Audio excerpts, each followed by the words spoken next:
Este podcast é apresentado pelo Tecnoblog. A questão dos pontos de falha, será que são meio inevitáveis? A gente vai chegar nesse futuro e como é que vai ser, sabe? A gente já tá estressado agora, será que melhora porque a tecnologia está evoluindo? Ou será que piora porque a tecnologia tá ganhando cada vez mais recursos, mais camadas e isso só vai trazer mais pontos de falha?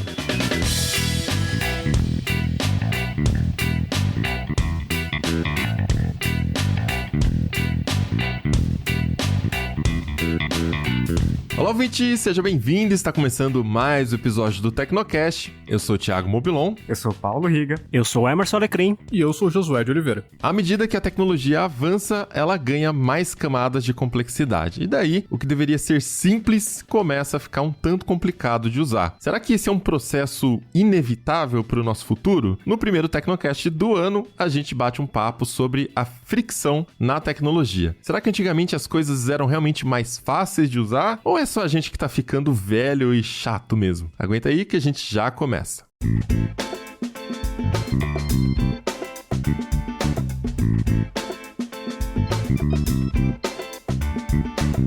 Conforme a tecnologia avança, novos recursos são adicionados nos aplicativos e nos dispositivos que a gente usa no dia a dia. Esses recursos muitas vezes trazem facilidades, só que é comum também que eles parem de funcionar do nada, assim, né? De forma misteriosa. Sempre quando você precisa, né? Porque quando você, deixa quieto ali, não vou usar isso aqui hoje, parece que tá tudo bem, né? Parece uma coisa super inovadora. Mas aí você vai apertar um botão e ele não faz o que você quer. Fone Bluetooth, estamos falando de você.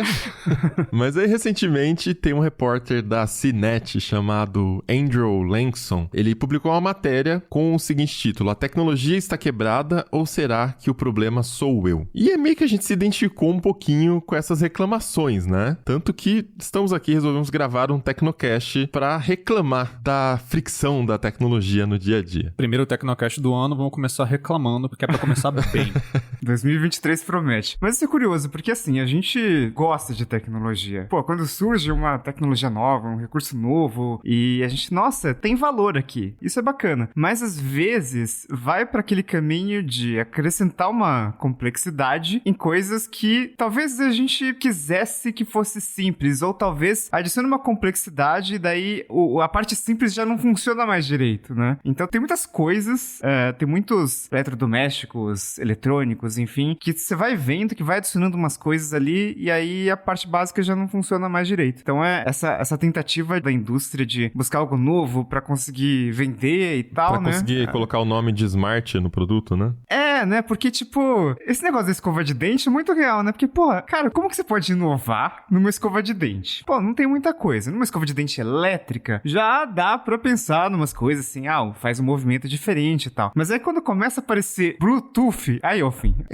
Assim, eu não quero abrir o episódio parecendo que a gente tá reclamando da inovação, reclamando dos recursos. Porque tem esse caso que o Riga tá citando de produtos que não precisavam ter certos recursos, porque só complica. Mas tem casos também, tipo o fone de ouvido normal, o AirPods mesmo, que é o mais fácil de conectar, né, do mercado, porque tem o chip da Apple ali, pá. Até ele dá pau. E aí o que acontece quando a sua casa inteira, tudo ao seu redor, tem mais camadas de complexidade, né? E não precisa falhar tudo no mesmo dia, mas é uma certeza que alguma coisa vai falhar todos os dias. Então todo dia você vai ter esse contato com alguma fricção que te faz meio que deixar de fazer alguma coisa, talvez, né? O Andrew Lanxon, no artigo dele, citou algumas coisas, por exemplo, o videogame, que fica lá parado, não joga muito e tal, mas às vezes sobra um tempinho, ele fala, vou jogar um pouquinho aqui meu Xbox, e ele liga, tem uma atualização de 15 GB, 20 GB, sabe? E aí você tem que ficar esperando, ou seja, você não joga o videogame, porque a hora que acaba a atualização, você já acabou o tempo livre que você tinha, né? Basicamente. Ele fala também dos fones Bluetooth, que daria pra ter uma categoria específica só pra Bluetooth, né? Um episódio só pra isso. Mas ele fala que às vezes ele quer ouvir uma música e tal, e o negócio não conecta, e ele vai criando aquela resistência de fazer as coisas porque sabe que vai passar por aquele momento de lidar com a tecnologia. Enquanto que quando era, sei lá, uma vitrola que ele ganhou do irmão dele lá, ele só pluga o fone de ouvido e tem aquele momento de ouvir um pouquinho de música, né? Agora, o caso da escova com Bluetooth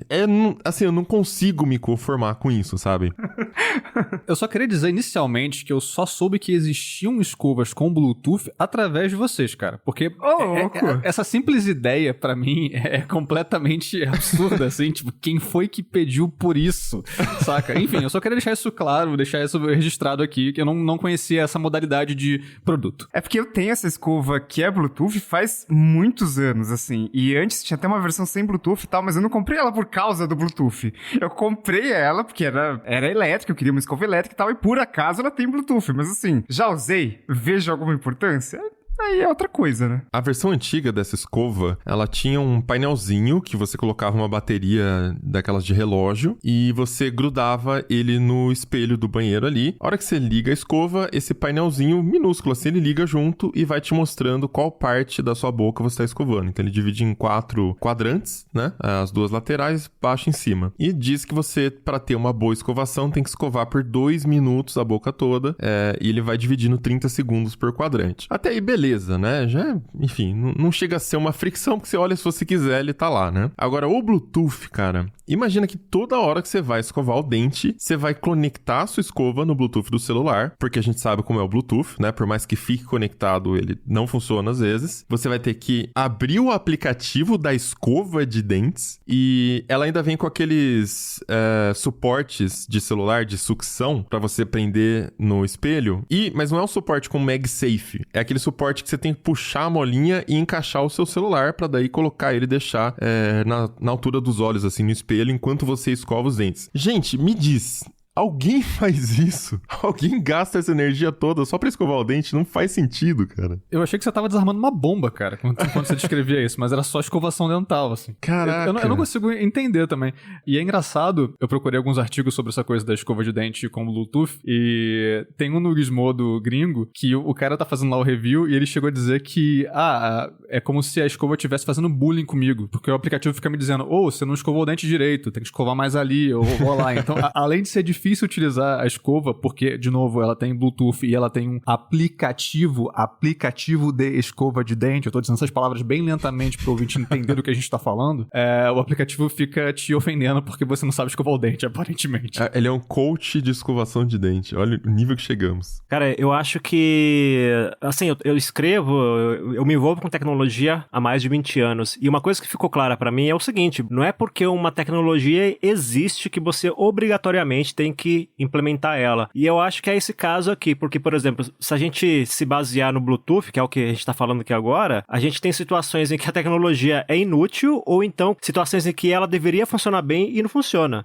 Um exemplo que aconteceu comigo, eu tenho um aparelho de som que você pode reproduzir áudio nele a partir do seu celular via Bluetooth. Só que eu não conseguia reproduzir. Você tentava com um iPhone, com um celular Android, aí você conectava, aparecia lá certinho que estava conectado e não saía som nenhum. Aí você mexia no volume e mudava cabo, não sei o que, você vai fazendo um monte de coisa. Até que eu me rendi, né? Recorri ao Google pra saber o que estava acontecendo, aí descobri que eu precisava baixar uma atualização no pendrive, aí colocar esse pendrive no USB do aparelho de som, aí apertar uma sequência de botões lá pra atualizar o firmware do aparelho de som pra ele finalmente tocar o áudio que eu queria. Ou seja, aqui a gente tá falando de um exemplo de uma tecnologia que faz sentido, o Bluetooth, pra esse tipo de conectividade, só que não tava funcionando. E aí eu consegui ainda resolver o problema porque eu já tenho aí a minha familiaridade com esses assuntos. Mas uma pessoa que comprou o aparelho só pra ouvir, ouvir música enquanto tá lavando louça e descobre que não consegue conectar o celular ao aparelho por causa de um erro de tecnologia. Quer dizer, cara, não faz sentido nenhum, né? Enquanto isso, você tem aí o Bluetooth ligado na escova de dente, sendo que pra, 99,9% das pessoas não faz sentido nenhum ter aquilo e, de repente, as funções que ele executa ponto ela até funcionam bem, mas são funções que não fazem sentido. Quer dizer, a coisa é bem mais complexa, né? E eu achei que o Bluetooth, sei lá, vai que a escova tem algum sensor que identifica quantas bactérias tinha na sua boca antes e quantas tinha depois da escovação, ou a evolução ao longo do mês. Sabe, alguma coisa tipo wearable, né? Tipo um smartwatch que monitora sua temperatura, ciclo do sono. Sei lá, fiquei imaginando o que pode ter, né, dentro da minha boca, que a escova pode fazer por mim e tal. Mas não, cara, é só pra mostrar em qual parte você tá escovando. Tipo, eu tô sentindo em qual parte eu tô. Você não precisa me mostrar, sabe? Agora, assim, é claro que esse é um Tecnocast pra gente reclamar de algumas coisas, né? Mas só pra equilibrar o nível de rabugentice, isso que o Alecrim falou, né? Não é porque uma tecnologia existe, você tem que implementar. No caso, na visão do usuário, né? É parecido, porque assim, essa escova, se você ignorar que ela tem Bluetooth, pô, é uma escova muito boa, assim, né? Então, se você...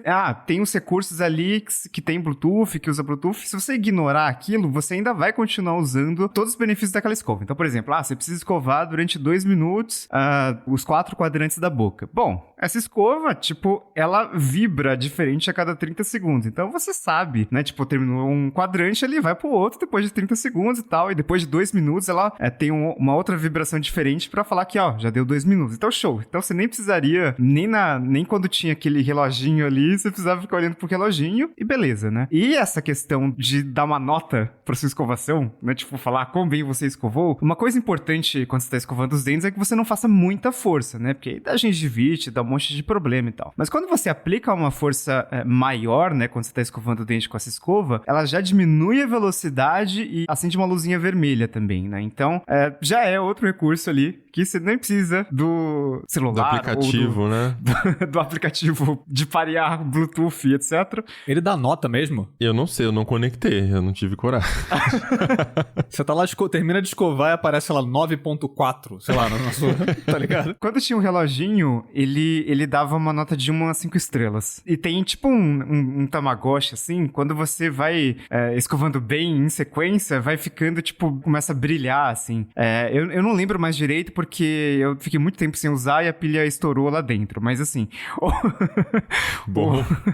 Ele, tipo, guarda umas coisas ali na memória pra meio que, sei lá, é tipo uma gamificação da escovação de dente, né? Tentar tornar o negócio mais divertido, sei lá. Mas o painelzinho você tá falando, né? Isso, painelzinho. Mas imagino que no celular também tenha algo assim, né? Porque é o mesmo modelo, né? O mesmo código de modelo, então... Desculpa a marca aí, a gente tá criticando tanto o produto, tá? A gente não vai nem citar a marca, mas eu sei que tem aplicações, tem pessoas, sei lá, crianças. Pra criança deve ser bem legal, sabe? Criança não gosta de fazer essas coisas chatas, né? É que também não vou comprar uma escova tão cara pra uma criança, né? Mas tem mercado, sempre tem pessoas pra usar. Mas eu acho que valeu como um exemplo pra gente dar aqui, né? De como mais recursos não necessariamente é uma coisa positiva, ter mais recursos em um produto, né? Às vezes só cria uma fricção desnecessária que até te repele, né? Como o Riga falou, a própria escova fica vermelhinha se você fizer pressão demais. Isso é legal, bacana. Gente que tem problema de pressionar demais, dá retração na gengiva e tal, isso é importante. A escova também vibra, né? Então a cada 30 segundos, ela dá umas vibradinhas pra você saber que acabou o tempo de um dos quadrantes. Então você não precisa estar olhando numa tela. Você começa por um quadrante, se mantém nele, ela vibrou, você passa pro outro, e assim vai até dar 2 minutos e terminar o ciclo completo, né? E fica parecendo um pouco que, em alguns casos, né, que é realmente uma tentativa de colocar a palavra smart antes da coisa, né? É como se houvesse uma desconexão, me parece, em algum nível, entre, sei lá, as expectativas das pessoas em relação a objetos, como uma escova de dente, e, sei lá, o que a indústria quer colocar num aparelho pra mostrar que ela pode fazer aquilo, né? Que é o que o Alecrim falou, nem toda tecnologia precisa ser implementada só porque ela existe, mas a impressão é que os caras falaram assim, cara, dá pra fazer isso, vamos colocar só pra ver qual é? Como se fosse um experimento, assim, saca? Sei lá, a impressão que me dá quando eu ouço falar de escovas de dente com Bluetooth e aplicativos que fazem bullying com você. Aí, nesse caso, a gente tá falando de algo, pelo menos, que não vai causar nenhum grande transtorno pra gente, a não ser a irritação, né? Mas há situações em que você pode, inclusive, atrapalhar as pessoas. Por exemplo, eu lembro que num episódio bem antigo do Tecnocast, eu não vou lembrar qual, infelizmente, mas era bem antigo, já tem uns 3, 4 anos, que a gente tava conversando sobre tecnologia e eu citei o exemplo de uma vez que eu tava num ônibus e o motorista teve que recolher esse ônibus porque ele na época, ele tinha um painel digital né? Que era um touchscreen, era uma tela sensível ao toque. Então, várias funções que ele acionava no veículo, por exemplo, iluminação, ar-condicionado, se bem que acho que aquele não tinha ar-condicionado, mas enfim, várias coisas que ele fazia no veículo, ele acionava por esse painel. E aí chegou uma hora que o painel deixou de funcionar. Tipo, e não tinha nenhum botão físico, era só o painel. E aí ele tentava lá, ligava, desligava o ônibus. A única coisa que ele conseguia fazer era abrir as portas, porque as portas eram, entre aspas aqui, uma tecnologia analógica, né? Acho que era hidráulico, alguma coisa assim. Não funcionava ligado ao painel lá do ônibus. E aí eu falei, cara, ele não conseguia fazer mais nada com o ônibus, a não ser andar com ele, mas assim, funções básicas, ele não conseguia acionar e teve que recolher o ônibus por causa disso. Eu falei, cara, por que colocar uma tela touchscreen no veículo desse, sendo que não vai facilitar a vida do motorista? Deixa o botão físico lá mesmo. Se de repente um botão deixa de funcionar, os outros estão funcionando. Então, de repente, ele conseguiria até continuar a viagem. E aí eu pensei, cara, isso aqui é o exemplo de tecnologia com implementação burra, ou que foi pouco testada, porque uma coisa é você ter uma escova de dente toda moderna, mas que você consegue ignorar a parte moderna. Nesse caso, não. O cara ficou sem conseguir trabalhar, a gente teve que descer do ônibus e pegar outro lotado porque um painel deixou de funcionar. Quer dizer, é o tipo de situação que causa transtorno pra gente e que mostra que realmente entra nisso que o José tava falando agora. De repente, resolveram usar esse tipo de veículo como cobaia, sabe? Em vez de fazer um teste mais elaborado, colocaram na rua o veículo pra testar e ver que o negócio não funcionava mesmo. Tanto é que depois eu nem vi mais, depois acho que eles trocaram lá o painel, colocaram os botões tradicionais, né, os botões físicos. Quer dizer, dava pra ter evitado toda essa dor de cabeça, tanto pro motorista quanto pra gente, que depois teve que pegar um ônibus lotado, simplesmente ter um pouco mais de bom senso, né? Você pode ver que o Alecrim lembra disso anos e anos depois, já falou em 2 trauma, cara. É um negócio que ficou realmente trazendo ali ódio.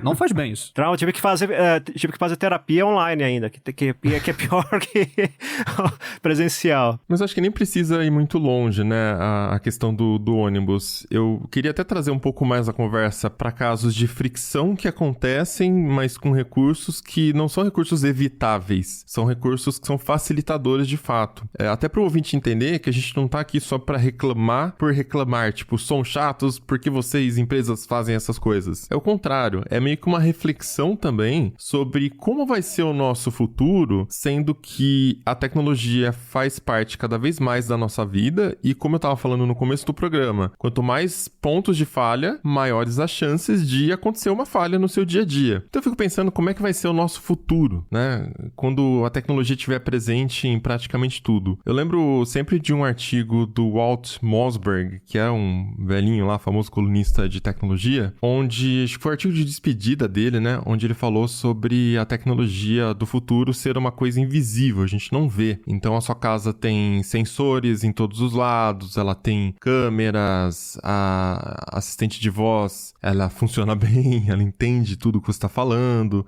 Então você interagiria com a tecnologia de uma forma transparente, tá? E aí esse era o ponto que eu queria chegar. Não só invisível no sentido de você não ver o produto tecnológico, né? Tipo, tá num espelho, tá em tudo. Mas invisível também no sentido de transparência na hora de usar, que é justamente a palavra que antagoniza com o problema que estamos descrevendo, que é o problema da fricção. A tecnologia, as empresas estão sempre desenvolvendo produtos ou softwares e, teoricamente, um dos principais focos na hora de fazer esses produtos é reduzir fricção. Tanto resolver problemas do seu dia a dia com aquela tecnologia, quanto fazer uma tecnologia que seja fácil de interagir, né? Que pessoas de todas as idades e todos os tipos, sei lá, com todas as condições, consigam utilizar igualmente. A gente sabe que isso nem sempre acontece, né? Mas a questão dos pontos de falha, será que são meio inevitáveis? A gente vai chegar nesse futuro e como é que vai ser, sabe? A gente já tá estressado agora, será que melhora porque a tecnologia está evoluindo? Ou será que piora porque a tecnologia está ganhando cada vez mais recursos, mais camadas, e isso só vai trazer mais pontos de falha? Ah, não pode piorar, cara.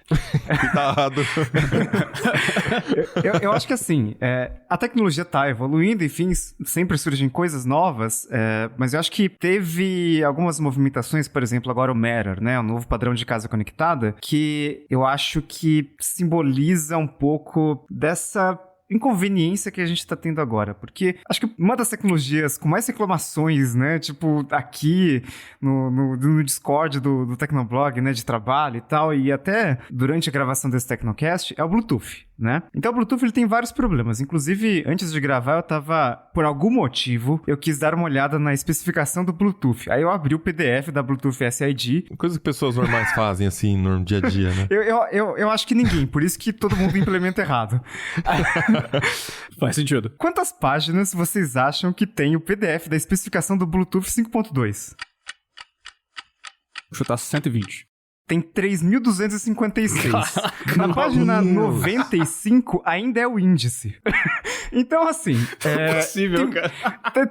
Tem muitas complexidades nessa tecnologia e acho que o principal problema é esse negócio de negociar a conexão com um dispositivo, né? Um dispositivo que já estava conectado ou um dispositivo que você quer conectar e tal. Porque, assim, fone de ouvido Bluetooth, uma vez que você já conectou, geralmente funciona super bem, assim. Eu particularmente, não tenho muito problema. O problema é quando, sei lá, eu tenho um fone de ouvido que tá conectado aqui no computador. Putz, mas agora eu vou sair e eu quero conectar no relógio. Já começa a ser um problema. A Apple fez uma implementação ali legalzinha, mas ainda dá problema. É melhor, mas não é livre de erros. É melhor, não é livre de erros. Mas já é uma tentativa ali de fazer algo melhor, né? Então, pra quem não conhece, se você tem um AirPods ali e você usa o ecossistema Apple, então Mac, iPhone, Apple Watch, etc., ele basicamente guarda algumas informações ali da conexão na sua conta do iCloud. Então, sempre que você quiser alternar ali do Mac pro iPhone, por exemplo, você não precisa fazer uma nova conexão, porque já tem os dados da conexão do seu fone, ele sabe que o fone de ouvido é seu, tá atrelado à sua conta e, em tese, é transparente. Às vezes, você tem que mudar alguma configuração ali. Então, tipo, nesse dispositivo aqui, eu não quero que conecte automaticamente. Eu quero que seja só manual. Então, já vê que tem alguma fricçãozinha ali. Mas é melhor do que, toda hora que você quer mudar de dispositivo, entra no modo de pareamento, que consiste em apertar um botão durante sei lá quantos segundos, aí começa a piscar e tal. O problema é a sua base de comparação. Você tá comparando com o pior do Bluetooth. Eu tô comparando com o que tinha antes do Bluetooth, que era só conectar o cabo e eu já estou feliz funcionando, entende? É a comparação que o cara faz no texto do Cinet, né? Tipo, isso. Ele não consegue ouvir a música. Quando ele usa a vitrola dele, ele pega o disco, coloca a agulha e tá tocando, acabou. Os movimentos são os mesmos mecânicos, ele tem uma expectativa que é sempre cumprida quando ele faz aquele mesmo ritual e não tem mais nada ali entre ele e a experiência que ele quer ter. Eu acho que é isso que tá em jogo aqui, né? Por exemplo, ontem a gente tava numa reunião, né? Começou a dar alguns dias isso com o meu AirPods. Eu não sei por quê. Eu coloco no ouvido, ele já conecta ao computador, faz o som, né? De conexão com o MacBook. Beleza. Aparece ali no menu que tá conectado, parará. Só que ele tá com o modo de isolamento de ruído ativado. Eu sempre deixo no transparente. Eu vou ver o menu, ele já tá configurado para transparente. Ou seja, o fone que se conectou e ele ainda deve estar processando as informações da conexão. Mas já tá tudo certo. Enquanto isso, a reunião tá rolando, as pessoas estão conversando e eu só tô vendo bocas se mexendo, porque o computador se conectou ao fone, ele desligou o som, mas o som ainda não tá saindo para mim. Aí eu fico ali, sei lá, 20 segundos, depende do dia, né? Até eu voltar e fazer, gente, desculpa, repete pra mim, por favor, porque eu tô com um problema no fone aqui. Isso é fricção, né? Mas que besteira, Mobilon, você tá reclamando, problema de gente rica, porque você tem um AirPod. Tá, não, tudo bem. Estamos discutindo aqui o futuro da tecnologia, né? Enquanto que se eu pegar o meu fone com o fio, eu plugo e eu tô usando. Então eu sinto que isso muitas vezes, na hora de tomar aquela decisão de microsegundos, que você não vai você nem sabe por que você tá tomando a decisão, você só faz aquilo por memória muscular, eu vou pro fio. Eu vou pro fone com fio pra reunião. Porque, eu não sei, porque eu fico, eu penso em pegar o AirPods, eu já sei que pode dar isso, aquilo, não sei do que lá, e eu vou pro fone com fio, né? Então, enfim, mais complexidade, que é bom quando funciona só. O problema é que a gente está usando uma tecnologia que foi criada para transmitir um MP3 de 200 kilobytes para ficar ouvindo música, para conectar na lâmpada e tal. Porque, eu tenho um alto-falante que é muito bom, comprei há anos, que é um Sonos Play 5. E ele suporta AirPlay. Se eu conectar ali eu não preciso fazer nada, ele tá sempre ligado, né, consumindo baixa energia e tal. Eu só troco a saída de som ali no Mac, no iPhone, etc, pro Sonos. E pronto, começa a tocar. Não precisa parear, não precisa fazer nada. Qualquer dispositivo que esteja conectado na mesma rede vai funcionar. Só que pouquíssimas coisas suportam AirPlay ou qualquer outra tecnologia que tenha menos fricção do que um troço que você tem que ficar pareando. Mesma coisa pra casa conectada, né? Que é um troço que acho que frustrou muita gente. Eu não sei nem por que existe isso, pelo amor de Deus. Porque, vamos combinar, né? O processo pra você conectar uma lâmpada, ele é muito chato, né? Uma lâmpada, tô falando assim, padrão Tuya, né? Que é basicamente todas as lâmpadas de R$50 aí, que é você liga e desliga algumas vezes ali, e aí a lâmpada começa a piscar, e isso é o modo de pareamento. Daí você conecta no Bluetooth do celular, aí com o aplicativo você tem que passar a senha do Wi-Fi, e aí ele vai passar essa senha do Wi-Fi por Bluetooth pra lâmpada, que aí sim passa a estar conectado. Até o momento em que, por algum motivo, a lâmpada perde a configuração do Wi-Fi, você tem que fazer isso tudo de novo. Agora, por exemplo, o Matter até os dispositivos com HomeKit, que também eram pouquíssimo populares, porque era caro pra caramba, né? Ficar cobrando coisas e tal, mas agora com o Matter eu acho que vai facilitar. Você tem, por exemplo, um QR Code, ou você tem um código, que você tem um padrão. Então é só você digitar aquele código e pum, vai conectar, vai funcionar. Um dispositivo parou de funcionar e tal. Beleza, como é um mesh, ele transfere a responsabilidade de rotear as coisas pro outro dispositivo que vai estar próximo ali. Então, tipo, tem umas coisas... Eu acho que as pessoas estão tentando muito usar o Bluetooth, porque, tem Bluetooth em todo lugar, então a gente vai lançar uma coisa nova. O que a gente usa? Bluetooth. E aí, dá esses problemas. Tá, mas eu não sei, o Bluetooth tá evoluindo também, né? Que nem a gente falar que a internet de escada foi criada X, sei lá, a internet foi criada de cabeada, era de 1 megabit, sei lá, e hoje a gente tá usando a internet a fibra, entendeu? Sei lá, as coisas evoluem.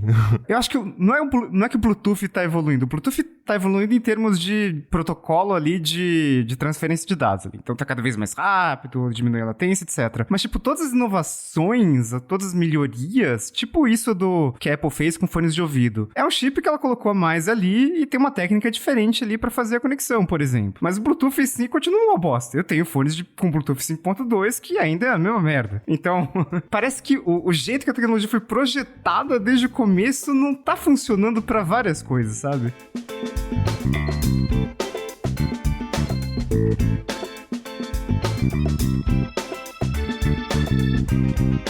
Essa coisa de controlar pelo celular também eu acho curiosa. O Alecrim tava comentando sobre uma panela elétrica que você tem que só funciona pelo celular. Como é que era isso mesmo, cara? Inclusive, eu fiz um rápido review disso no Tecnoblog. É só o pessoal procurar por Guru Cooktop da Tramontina.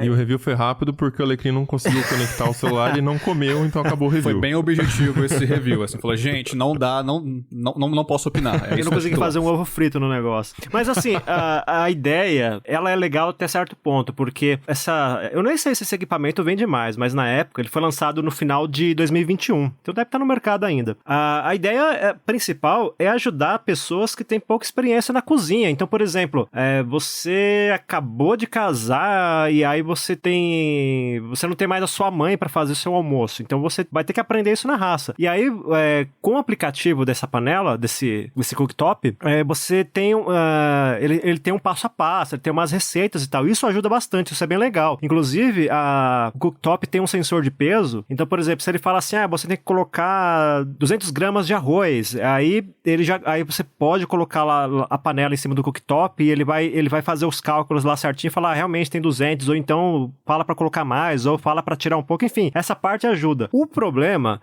é que, em tese, ele funciona sem o celular, mas na prática não, porque ele tem um painelzinho e uns botões que são sensíveis a toque, não é um botão físico, né? Você tem que tentar fazer o seu dedo ser reconhecido ali, e aí isso atrapalha muito a experiência. Primeiro porque, de repente, você tá com, sei lá, a mão suja de óleo, e aí ele não consegue fazer a leitura direito. Mas a pior parte é que os comandos que você dá no próprio cooktop são muito lentos. Então, você acaba recorrendo ao próprio celular para ligar a panela, para mandar ela aquecer e fazer a sua comida. Aí eu fico pensando, cara, e se eu estiver aqui sem o celular, ou de repente o aplicativo parar de funcionar, eu vou ter um negócio que eu paguei R$2.000, que esse era o preço na época, R$2.000, e eu não consigo fazer nada. Eu falei, pra que isso? Tá, legal. Se você quer conectar com o celular para de repente ajudar nas receitas e tudo mais, ajudar nos pesos dos ingredientes, beleza. Mas faz de um jeito que se você não quiser ou você não puder usar o celular, você ainda consiga usar o equipamento. Aqui não. Cara, você imagina você ter que depender do seu celular para cozinhar. Eu falei, cara, tá muito errado. Tanto é que esse produto acho que nem vingou no mercado, se vendeu foi poucas unidades. Parece mais aqueles produtos de conceito, sabe? Que a gente encontra em feiras e tal. Só que aí nesse caso resolveram lançar, né? E aí, sei lá. Ah, e outra coisa, né? Pra você acessar as suas receitas e tudo mais, você tem que fazer um cadastro no site da Tramontina, tem que ter uma conta lá. E se de repente essa conta esse serviço, né, deixa de existir, adeus sua panela. Ela pode estar funcionando ok lá, o cooktop, mas sem essa conta você não consegue fazer mais nada. Eu falei, cara, pra quê, né? Isso me lembra de uma foto que apareceu no Twitter e com certeza era fake, assim, mas, tipo, a história era que tinha acabado a energia elétrica, né, numa casa, e a garota queria cozinhar, né? E aí, tipo, não tem energia elétrica. Aí o que ela fez? Ela pegou um monte de vela, acendeu e colocou em volta da boca do fogão. Só que assim, o fogão é a gás. Então é só você ligar o gás e fazer a faísca ali pra acender. Ela não precisava, tipo, não é porque acabou a energia elétrica que o fogão a gás vai parar de funcionar. Só que nesse caso da Tramontina parece que você realmente precisa dessa fricção, né? No caso, um aplicativo. E enquanto você tava falando, eu lembrei de uma coisa, que é o seguinte, existem alguns símbolos de modernidade, né? E acho que aquele exemplo do ônibus que você comentou, Alecrim, vai muito nisso, assim. Porque assim como Bluetooth, né? Tipo, numa escova de dente, parece uma coisa moderna. E coisas sensíveis ao toque também vão pra esse caminho. E uma coisa que me deixa pé da vida é quando você coloca botões capacitivos, né, botões sensíveis ao toque, em coisas que realmente você não precisa ter aquilo. Tá ali por uma questão provavelmente estética, ou pra, sei lá, estética pra vender mais. E aí tem um problema, que é o seguinte, botões capacitivos de toque não são acessíveis. Então se vocês se pararem numa loja de eletrodomésticos, por exemplo, todo micro-ondas tem painel sensível ao toque hoje. Eu procurei muito o micro-ondas que não tivesse. Quem é cego, por exemplo, tem muita dificuldade de usar um painel que não tem nenhuma marcação, ele é todo flat, pra ligar uma droga do micro-ondas. Tipo, por que tem um botão, né, de toque ali, né? Se antes com o botão físico funcionava super bem. Ou pelo menos, né, tipo, com um pontinho ali, onde realmente precisa usar, enfim. Então, tem muita coisa que me parece feito por questões estéticas, né? Porque é um símbolo de modernidade. A lâmpada que eu tenho aqui no meu monitor, ela também usa sensores de toque, né? Uma lampadinha da Blitzwolf, essas lâmpadas de barra, assim, em cima do monitor. E cada lado o toque faz uma coisa. Na esquerda você configura apagar e acender, aí você segura o toque pra ela ficar mais forte, mais fraca, e você vai tocando rapidinho pra ela trocar a tonalidade. E na direita é pra acender a colorida em cima, que eu nem acabo nem usando. Eu não sei, tem dia que ela simplesmente não acontece nada. Hoje, por exemplo, eu tava tocando, não ligava o negócio. Eu acho que deve acumular estática, alguma coisa, e não funciona. Eu tenho que tirar a tomada, plugar de novo, aí a bichinha resolve funcionar. Tem dias que eu toco na direita e nada acontece, aí eu toco na esquerda, ela acende a lâmpada que era pra acender quando eu tocava na direita. Então, tipo, ok, beleza, né? Se fosse um switch mecânico, né? Um botãozinho, a lâmpada já tava acesa e não estaria dando esse problema. Mas enfim, a parte que eu tava falando ali do Bluetooth, né? Só pra voltar um pouquinho nisso, que acho que liga também com a questão de casa conectada, essas coisas todas, não é que eu esteja contra a tecnologia, né? É que eu não acho que tem uma solução mágica. Eu acho que a gente sempre tá na beira de uma solução mágica, um novo padrão, um novo recurso, um novo fone, um novo sei lá do que vai resolver aquele problema. E sempre traz junto um problema novo, alguma coisa nova, por conta também dessa complexidade aumentada, né? A Apple mesmo, com esse lance de identificar em qual dispositivo você tá usando, o AirPods fica confuso às vezes. Ele não sabe se é pra ele ficar no MacBook ou no iPhone, que tá aqui do lado, né? Às vezes ele fica trocando. Eu tô assistindo um vídeo no MacBook, inclusive eu reclamei no Twitter, até o Fishman do Mac Magazine, né? Respondeu, falou assim, aqui também, eu resolvi de tal forma. Então eu tive que entrar lá no sistema e desmarcar uma opção, que é a opção da conexão automática, de transferir a conexão, né? Então ele conecta automático, mas ele não transfere a conexão ali se tiver conectado em outro lugar, alguma coisa assim.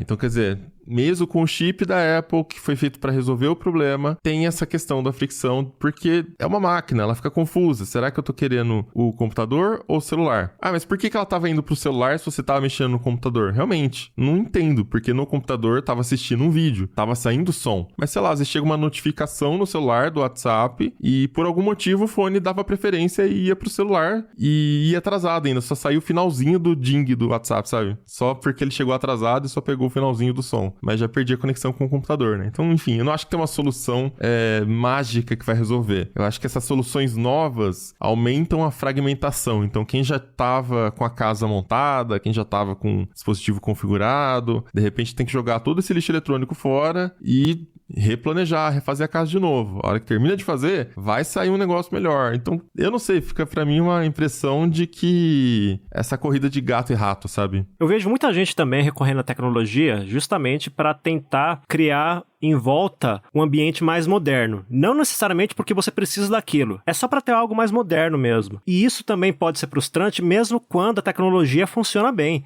Por exemplo, teve um colega meu que ele colocou nas tomadas do apartamento dele, era um interruptor de luz que é sensível ao toque, né? Então você só passa a mão ali e beleza, a luz acende. Aí, acho que, se não me engano, tinha um que ele tinha colocado, acho que foi no quarto, que você, com o arrastar do dedo, parece que ele controlava a intensidade da luz, alguma coisa assim. Mas no final das contas, ele acabou trocando porque ele percebeu que aquilo não melhorava a experiência de acender luz. Na verdade, até piorava. Por exemplo, se estava no escuro, ele tinha que ficar tateando a parede ali até achar o ponto certo do toque do interruptor ali para acionar a luz. E ele percebeu que, cara, não mudou nada assim na vida dele, né? Na verdade, podia até causar mais irritação. E aí, a gente pode levar esse problema também para questões externas.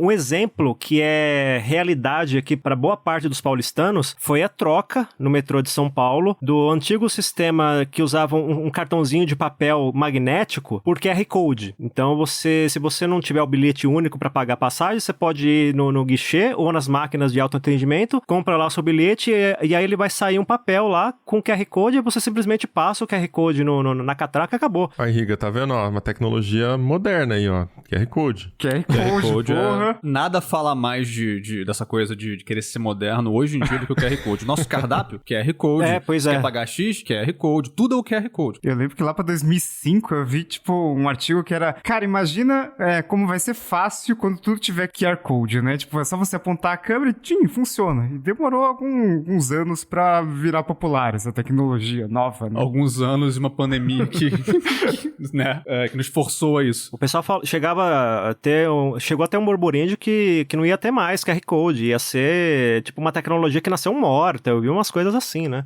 Mas enfim, no caso do metrô, eles implementaram em todo o sistema, no metrô, na CPTM também, enfim, foi um negócio amplo. Eles fizeram os testes em algumas estações, depois implementaram em todo o sistema. E, beleza, eles conseguiram resolver um problema que era o custo da emissão do bilhete antigo, né? Era um bilhete mais caro porque ele era magnético e tal, apesar dele ser bem pequeno.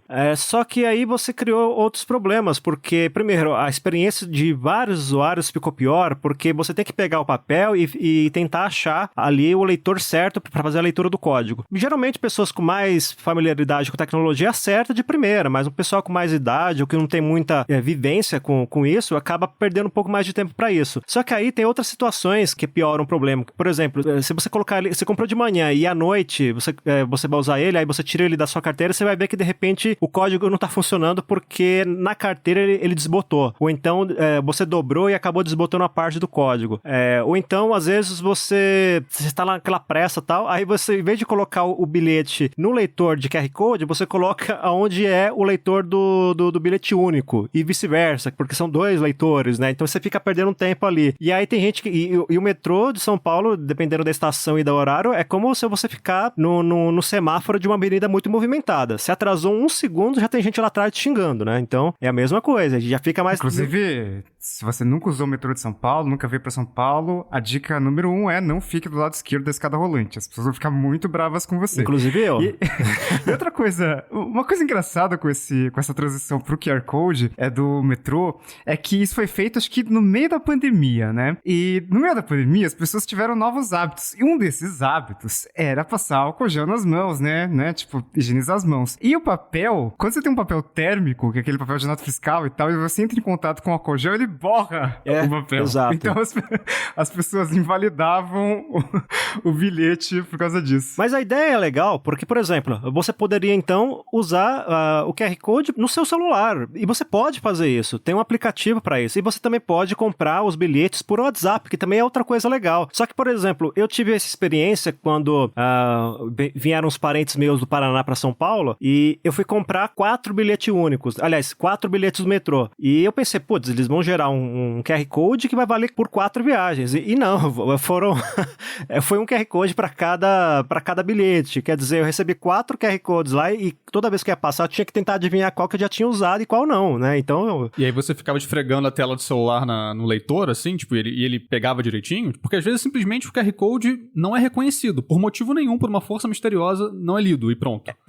Se você usa o do aplicativo, beleza, ele já só coloca lá na tela e lê normal. Agora, esse que vem por WhatsApp, acho que por ele vir no tamanho menor, aí você tinha que dar um zoom na tela pra ele ler. Então já tinha esse agravante também. Caraca, ainda tinha isso.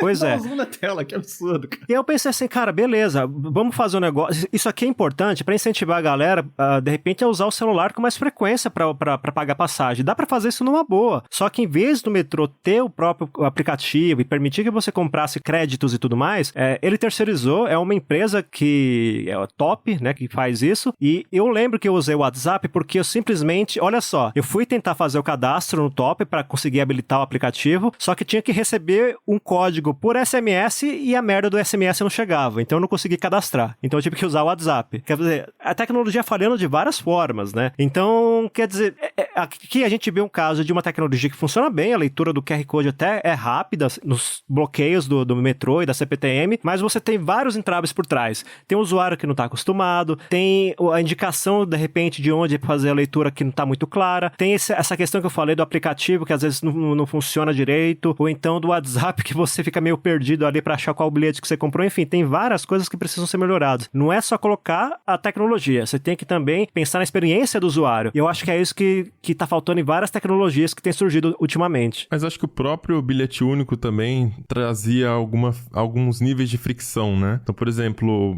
é o mesmo esquema, né? Quando funciona, ele resolve muito a fricção. Fica muito mais fácil usar o metrô. Você entra rápido, tal, bota ele na carteira ali, bate a carteira e entra. Cara, eu já perdi as contas de quantos cartões magnéticos eu perdi com créditos dentro, porque parou de funcionar do nada, assim. Zerou o meu saldo do nada, e aí pau, você não recupera nunca o saldo, porque era uma tarjeta magnética, né? Então, é mais ou menos esse tipo de coisa que eu tô falando também, sabe? Conforme vai aumentando, legal, cria facilidades, mas também mais pontos de falha. Eu acho que pra gente não se frustrar muito, é melhor a gente ver como era antes, né? E aí a gente, hoje várias cidades, né? Você tem um incentivo pra você usar não usar dinheiro no transporte público, né? Porque quando você usava dinheiro no transporte público, você tinha mais assaltos a ônibus porque tinha dinheiro no lugar, né? Então, olhando por esse lado, até que, legal a tecnologia. Agora, o que eu não me conformo ainda é que ainda não é popular você usar, por exemplo, um cartão contactless ou, sei lá, alguma coisa, o NFC do celular, pra você pagar uma passagem, né? E me parece simplesmente uma questão de um lobby de empresa que ganha com bilhetagem eletrônica, porque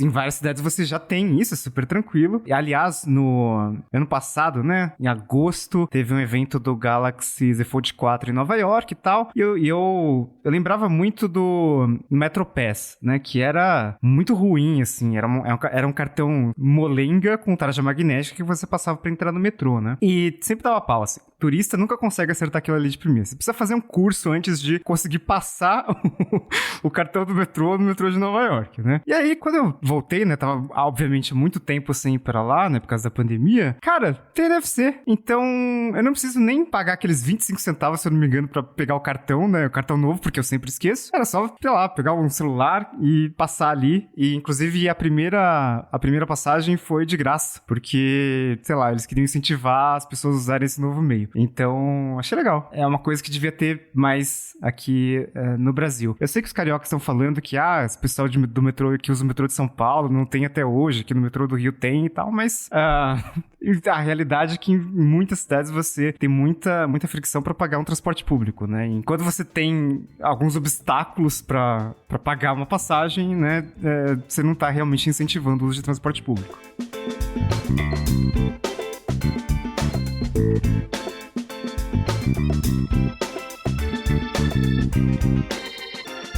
Você quer entrar no tópico de dificuldade pra pagar as coisas? A gente pode falar de imposto de renda também, tá logo ali, ó. Cara, não tem nada com mais fricção do que imposto de renda. Tá merda, bicho.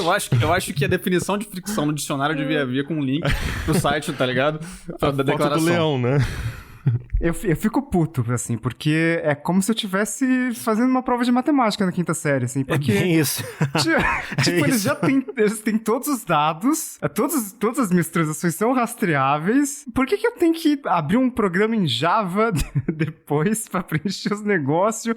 E aí escolhe desconto simplificado, desconto, sei lá, qualquer outra modalidade, eu sempre deixo no simplificado. E provar tudo que eu tenho ali, sendo que eles já têm essas informações. Então, assim... Aí sim você tem que fazer um curso pra pagar uma conta, cara. Que o governo já podia falar, é tanto, pague. Tá bom, toma. Vou fazer o quê? Pague aí, né? Eu acho que se a gente for entrar nessa seara de governo, a gente vai realmente... Não vai sair daqui hoje. Mas ainda nessa coisa ligada a pagamentos, né? Tô pensando aqui que talvez haja situações, por exemplo, com aplicativos de banco, né? Que a gente já teve diversas situações, no passado tiveram várias notícias a respeito, mostrando ali que aplicativos de fintechs, de bancos digitais, não são tão seguros quanto nós gostaríamos que fossem, né? E aí as empresas foram implementando mudanças para tentar resolver isso, deixá-los um pouco mais seguros, né, a invasões, sobretudo depois de assaltos e tal. Tivemos várias histórias assim no ano passado. E pensando aí em questões de segurança, quando a gente acrescenta alguma forma de validação a mais, por exemplo, no aplicativo de banco, de fintech, ou qualquer outro, na verdade, aí a gente está fazendo o contrário do que a gente está falando, né? A gente está acrescentando uma camada de fricção propositalmente, porque a gente entende que, nesses casos, a comodidade tem que vir depois da segurança. Então, é curioso pensar nisso, porque quando se trata de melhorar a segurança de algum serviço, algum aplicativo, o que quer que seja, a gente tem que acrescentar a fricção, não tem como tirar a fricção e manter a segurança, né?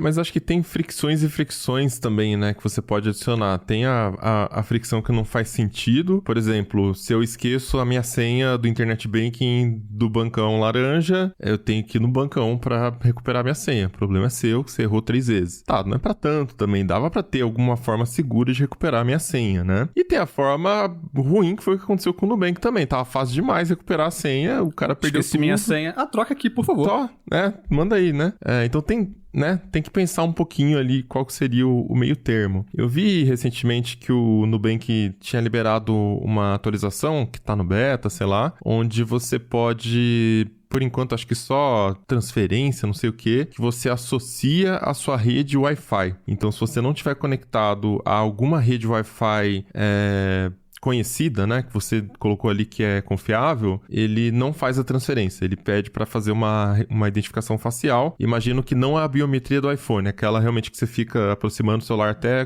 tocar no seu nariz, praticamente, para ele tirar a foto e ver se você é você. Que é outra fricção, né? Biometria facial, né? Não é um negócio simples, né? Não funciona direito, vários problemas. Mas eu digo que ok. Eu digo que ok essa, sabe? Eu prefiro essa do que... Exceto se você estiver no banheiro ou em algum outro lugar que você não quer que sua foto apareça.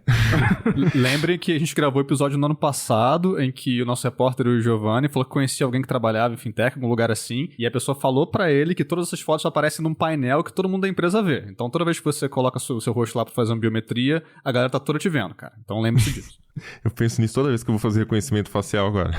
Mas, enfim, é melhor do que ir no banco esperar pra falar com o gerente, pra trocar a sua senha, né? Convenhamos. Eu acho que quando a gente fala de adicionar uma fricção por questões de segurança, que nem é o caso de transações financeiras, é válido fazer isso, mas também as regras precisam ficar claras. Por exemplo, em 2021, como eu estava fechando a compra de um imóvel, eu tinha que movimentar valores que não dava para movimentar pelo Internet Banking, porque aí aumentava o risco de fraude e tal. E eu até não queria. Eu mesmo falei, cara, para não ter problema aqui, eu vou lá na minha agência mesmo, coisa que eu não fazia faz tempo, tipo, fiquei 10 anos sem ir naquela agência, nem lembrava mais onde era o endereço dela, tive que procurar no Google, e fui lá e tal, fiz a transação, aí mostrei o RG, ficou tudo certinho. E eu preferi isso porque é mais seguro, tá provando que sou eu mesmo e não vai correr o risco de ser bloqueado. Mas tem situações que, por exemplo, vamos supor que o banco colocou pra você que você não pode pagar um boleto que tenha mais de 5 mil reais. Só que essa informação não fica clara. Então, se eles falam assim, olha, a partir de 5 mil reais você tem que ir numa agência ou no caixa eletrônico, beleza. Você pode até não gostar disso, de repente você quer fazer, sei lá, comprar um carro, alguma coisa, e precisa movimentar o dinheiro rápido ali, pode ser um transtorno, mas pelo menos você tá sabendo que a regra é essa. Só que isso não fica claro. Eu lembro se bem que é um exemplo antigo, coisa de 2010, por exemplo, que eu fui pagar um boleto na Caixa, né? A Caixa é um exemplo de coisas que é estranho quando funciona. O cúmulo aí também. É. Né? E eu acho que era um boleto de R$2.000 e ele bloqueou minha conta porque achou que era uma transação suspeita e eu tive que ir lá na agência e tudo mais e tal. E eu falei, cara, mas R$2.000? Aí eu perguntava pro gerente lá, mas qual que é o limite? A partir de qual valor que eu tenho que vir aqui no banco pra pagar e não ter bloqueio? E eles não sabiam informar, ou ele tinha informação e não revelava. Então é isso, se você precisa ou se você tem que colocar uma fricção adicional por motivos de segurança, é válido fazer isso, mas você tem que saber as condições, tem que saber as regras, né? Vai que você de repente tá lá querendo comprar o carro que eu falei, e aí você vai fazer a transação e de repente o banco desconfia que é uma fraude, bloqueia a sua conta, você tem que ir na sua agência, de repente você perdeu um negócio, alguma coisa assim, e o prejuízo, o transtorno é todo seu. Agora, se tivesse uma regra ali, alguma forma do banco informar, de repente no aplicativo mesmo, olha, a partir de tal valor tem que ser no banco, ou tem horário para esse tipo de transação, enfim, é uma coisa mais clara que você conheça, mas nem isso tem. E olha que é um detalhe que não exige muita tecnologia. É só colocar uma funçãozinha lá no aplicativo, ou então quando você faz login no Internet Bank, alguma coisa nesse sentido. Então, eu vejo muito isso também. É como se não bastasse só os eventuais empecilhos da tecnologia, tem também uma burocracia por trás que parece que existe só para te causar transtorno mesmo. E mesmo com os empecilhos da tecnologia, né? Essa burocracia às vezes resolve, mas acho que, sei lá, faz mais sentido pra quem é muito rico, talvez. Porque, sei lá, eu tava vendo aqui um caso do interior que um cara ganhou na Mega Sena, isso faz alguns meses, né? E ele continuou vivendo uma vida normal, assim, simples. O cara andava de chinelão e shorts todo dia, ia no mesmo botecão da esquina, mesa de ferro, comer a salsicha empanada lá, sabe? Ele não mudou nada. Todo dia na padoca da esquina, tomava café. E o cara era multimilionário, assim, dezenas de milhões de reais na conta, né? E, cara, sequestraram ele um dia desses. Mesmo ele sendo esse cara simples, né, amigo de todo mundo, e o cara morreu, né, no final das contas assassinaram o cara. Mas eu fiquei meio chocado, né, porque, beleza, né, o cara tem uma grana, Mega Sena e tal, mas, pô, o cara não mudou, né, o cara continuou sendo uma pessoa de boa ali, tratando todo mundo bem, normal, e eu fiquei pensando assim, os caras mataram ele porque ele tava tentando transferir dinheiro pros caras, né, os caras queriam resgatar toda a grana dele, mas obviamente que você não consegue tirar milhões de uma conta assim, né? Essa grana, sei lá, tá investida, o fundo geralmente é D+1, D+30, sei lá, onde que o cara deixava esse dinheiro, né? Ninguém tem tudo de uma vez na conta, é só apertar um botão pra transferir, né? Não faz sentido. Exato. Mas daí, a partir do momento que os assaltantes, você já viu a identidade deles, já era, né, meu? Os caras vão fazer o quê? Enfim, então eu lembro que eu fiquei meio abalado com isso e pensei, pô, real, né? Por mais que tenha ali no aplicativo reconhecimento facial pra você transferir uma grana, isso resolve pra casos tipo furto, como foi aquele caso que foi famoso no Twitter, que a gente gravou um Tecnocast, né? O ladrão passa, pega o seu celular, ele não consegue ficar fazendo nada porque vai pedir a confirmação biométrica. Show. Mas se é uma coisa premeditada, já sabem que você tem grana, então não é pelo aplicativo que você resolve nada, né? No final, você tá ferrado do mesmo jeito. Isso, eu tô pensando aqui que, como eu não sou rico, eu nunca tive essa experiência, mas eu fico pensando realmente isso, né? Que às vezes, dependendo do valor que tá envolvido, sei lá, de repente você tá comprando uma empresa e tem um valor alto e tal, você passa a ter medo de usar a tecnologia, né? Porque aí você vai recorrer ao jeito tradicional mesmo, que é ir lá sei lá, no gerente e assina um documento a caneta ali mesmo, porque de repente você vai colocar algumas paranoias na sua cabeça. Por exemplo, vai que eu faço essa transferência aqui e o valor vai cair na conta de outra pessoa, ou que o valor vai ser interceptado, alguma coisa assim, né? Eu pensei nisso porque conheci o caso de um cara que ele comprou uma empresa e era um cara todo tecnológico, assim, ele, apesar de já ter uma certa idade, ele usa redes sociais direto e tal, só que na hora que ele foi comprar, ele fechar o negócio, ele preferiu pagar com cheque, porque segundo ele, o cheque era um documento físico que provava o negócio e tudo mais, e tinha assinatura, quer dizer, errado ele não tá, né? Mas ele não precisava ter feito aquela transação com cheque, né? Ele só quis porque realmente houve ali uma segurança psicológica, né? Na mentalidade dele, a tecnologia para aquela situação representava um risco maior do que realmente existia. Isso é interessante, né? Porque ele decidir fazer um cheque e, tipo, cheque é trabalhoso, né? Fazer com que o dinheiro troque de mãos com o cheque. Porque você faz o cheque, escreve e tal, assina, aquela coisa toda, dá pra pessoa, a pessoa tem que ir no banco, sacar e tal, tem que sair de lá com dinheiro na mão, então, enfim, depositar na conta. Não é um processo simples, mas me faz pensar que essa coisa da fricção também tem um aspecto que é muito pessoal aí, que é o quanto a gente considera fricção, né? O quanto a gente tá disposto a aguentar de fricção, dependendo do quanto a gente conhece um determinado recurso ou tecnologia, né? Quando eu penso no exemplo que o cara do texto do Cinet deu, que é a vitrola, que pra ele é super simples, pegou o disco, colocou a agulha, pronto, fechou. Só que a vitrola também tem algumas fricções. Cara, se o disco estiver arranhado, acabou. A música vai ficar repetindo ali, vai ficar naquele... não vai pra frente. O CD é a mesma coisa. Enfim, existem... Pensando aqui também em jogos, né? Ele falou também da atualização do videogame. Quando a gente jogava videogame em fita... Cara, se a fita tivesse algum problema, a gente fica lá pra sempre assoprando o cartucho, todo mundo aqui já fez isso, esperando que funcionasse, e não ia funcionar, né, se tivesse algum problema mesmo. Então, sempre houve alguma fricção que a gente meio que se acostumou e entendeu que tava no jogo, era aquilo mesmo, né, não nos incomodava tanto, a gente estava disposto àquilo, mas a gente vai negociando isso com o tempo, né, e à medida que o tempo passa, a gente vai ficando um pouco mais resistente a essas fricções, né.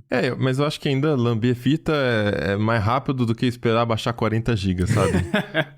Exceto quando a fita não funciona de jeito nenhum, né? Aí perdeu o jogo, mas enfim.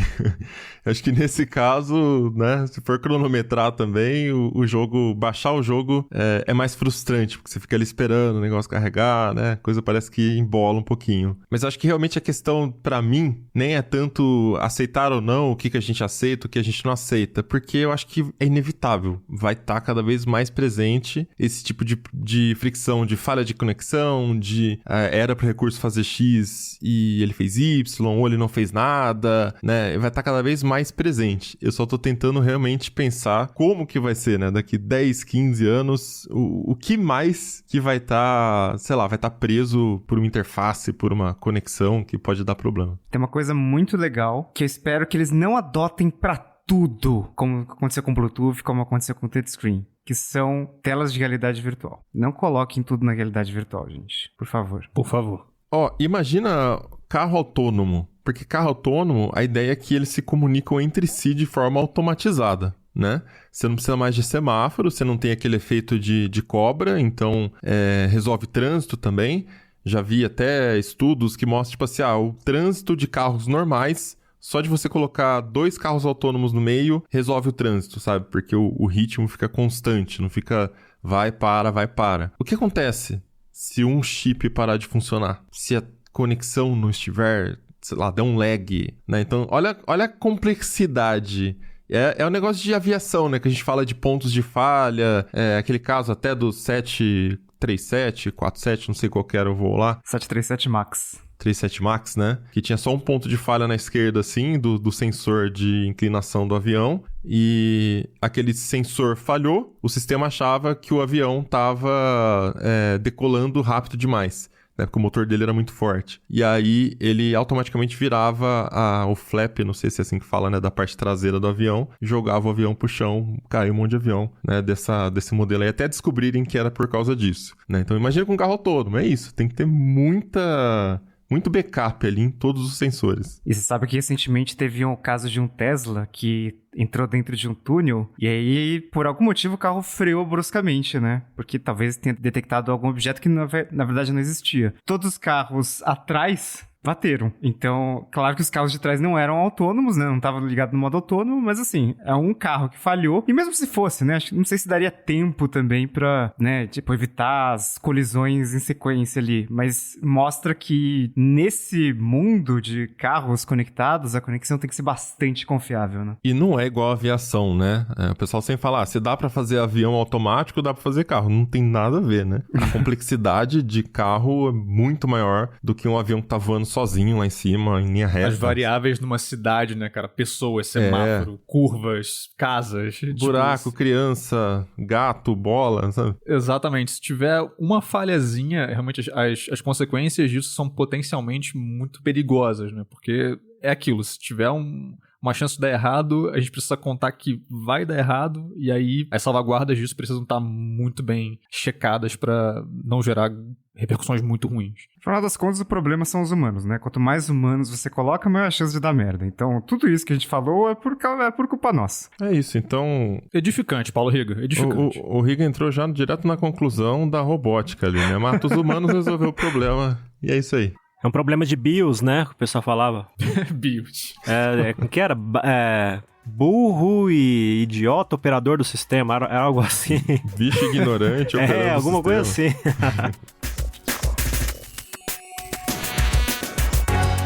Então é isso, vamos chegando ao final do primeiro episódio do Tecnocast de 2023. E aí conta pra gente, começamos aqui já reclamando de tudo, né? Reclama também, vamos lá na comunidade.tecnoblog.net e conta pra gente quais são as fricções tecnológicas que mais te incomodam no dia a dia e como você imagina que vai ser o seu futuro, né? Quando mais coisas ao seu redor também estiverem digitalizadas, forem dispositivos eletrônicos. Você pode comentar com a gente também lá pelo Twitter, só marcar o @Tecnocast, ou se quiser falar diretamente com a gente, é só chamar @Mobilon, @Paulo Riga, @ealecrim E @Josué de Olive, com V mudo no final. Este Tecnocast foi produzido pelo Josué de Oliveira, com edição da Raquel Igni, sonorização de Ariel Libório e a arte da capa é do Vitor Pádua. A gente fica por aqui, voltamos com outro episódio semana que vem. Até lá! tchau. Até mais. Tchau, pessoal.